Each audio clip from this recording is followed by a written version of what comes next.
موږ په یوه ونه باندې 4 سړي وژنو، موږ په یو فوټ ځای باندې 10 قتلونه کوو.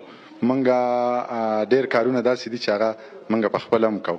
نو که په موږ کې د خپلو خلکو د لاسه امن راشي، نو د نورو خلکو د لاسه چې کومه بدامني ده هغه ډېره کمه ده، هغې ته بیا موږ ودرېدی شو، د هغې مخنیوی کیدی شي. خو په کار ده چې پښتانه خپل منځي جنګونه او مسلې حل کړي، د دې نه پس به بیا په وطن کې امن راځي او موږ به امن ته بیا ډاډه به یو چې راشي امن راشي او وغواړو د چا نه چې موږ له امن راکړه. چې ګوله شر او شور له نږدې مه ورځه، یا بچي او اور له نږدې مه ورځه. پلار به مې ویل ته خپل سبق وایه، لو مه کوه لور له نږدې مه ورځه. مور به مې ټوپک ته ګوته ونیوه، دغې سړي خور له نږدې مه ورځه. خور به مې ویل پام د وراني په نیت، رورې د چا کور له نږدې مه ورځه.